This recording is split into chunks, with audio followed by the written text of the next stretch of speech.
Buenas tardes. El día de hoy vamos a tener una entrevista con este joven Juan Carlos Llanos. Él nos va a hablar sobre una teoría muy importante. Él es psicólogo, él está estudiando psicología, va cursando el noveno semestre y hoy día vamos a hablar sobre el condicionamiento clásico de Pablo, en el cual tenemos algunas preguntas para que él nos pueda responder y resolver alguna inquietud que tengamos. Buenas tardes, Juan. Buenas tardes. ¿Cómo estás? Muy bien. Ok, muchas gracias por permitirnos el día de hoy realizar esta pequeña entrevista. Como primer punto tenemos una pregunta que tal vez quisiéramos que nos respondas, ¿no? ¿En qué consiste el experimento de Iván Pavlov? Ya. Iván Pavlov en sus experimentos usaba perros. Ante los perros él les presentaba la comida. Y sabemos que en la comida en los animales en general nos produce salivación. Entonces les presentaba un sonido antes de la comida. Y tras varias repeticiones el sonido provoca una salivación en los perros. Y estos experimentos le llevaron a descubrir una forma de aprendizaje que se le denomina condicionamiento clásico. Ok, una consulta también. ¿Qué entendemos en sí por el determinismo de Pavlov? ¿A qué se lleva en sí ese determinismo, no? Ya, Pavlov afirma que nosotros estamos determinados por elementos biológicos y elementos genéticos. Ujú. Y también afirma que nuestro comportamiento está determinado por un motivo, o sea, una causa y efecto. Y hay tres tipos, que es el biológico, el social y el educacional. Ah, ya, ok. Y en sí, ¿en qué consiste o qué es el condicionamiento? Hemos escuchado hablar mucho sobre el condicionamiento que hoy en día se da, ¿no? Y en sí para nosotros no nos queda casi muy claro ese concepto. Por eso quisiéramos saber en sí en qué consiste ese condicionamiento. Ya, el condicionamiento consiste en establecer algunas condiciones de control de estímulos. La mayoría de estímulos son automáticos y también hay estímulos repetitivos. De este modo, a través de ciertas condiciones de control de estímulos, se convierte en un proceso de aprendizaje. Ah, ok, entonces el condicionamiento mediante mediante estos estímulos, al final se convierte, como usted dice, en un proceso de aprendizaje, ¿no? Sí, Ok. Juancito, bueno, siguiendo con la entrevista, quisiéramos que tal vez nos des algún ejemplo sobre el condicionamiento clásico que se puede aplicar dentro de la educación. ¿Cómo lo podríamos nosotros como futuras docentes tal vez aplicar o implementar, ¿no?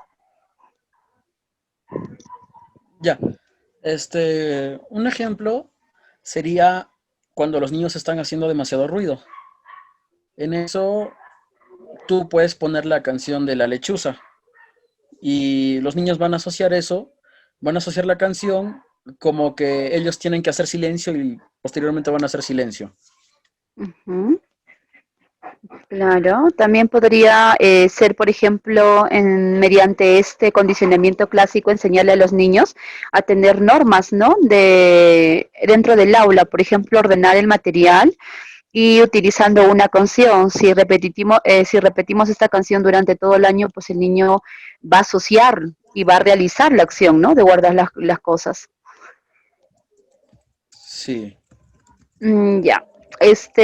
Y bueno, como para terminar nuestra entrevista y nos quede un poco más claro, quisiéramos saber cómo funciona el condicionamiento clásico. Ya sabemos que hay tres etapas básicas en este proceso, pero quisiéramos que tú nos logres aportar o nos logres dar alguna opinión de cada una de estas etapas. ya. Para aclarar, de lo que me estás hablando es el paradigma del condicionamiento clásico.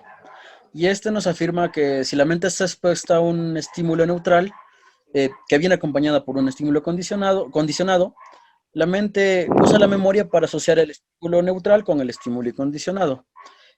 Por Ujú, ejemplo, cuando los niños escuchan la melodía de las personas que venden helados, ¿no? Se les hace agua a la boca. Y cuando pasa el heladero, reproduce esa melodía. Y por tanto los niños pueden aprender a asociar una conexión directa entre el heladero y las campanas y el sonido o el sonido que hace el heladero. Ya, pasando a ujú. las fases. En la primera fase, implica exponer la mente a un estímulo incondicionado que provocará una respuesta particular independiente de cualquier fuente. Como hizo Pavlov, el estímulo incondicionado era la comida. Cuando se le Ujú. presentaba la comida, el perro babearía antes que le den la comida. En la segunda fase, esto implica la presentación de un estímulo neutral separado de manera que se conecte con el estímulo incondicionado original. Por ejemplo, Ujú. Pavlov hacía sonar su campana al mismo tiempo que le presentaba la comida, o quizás un poco antes.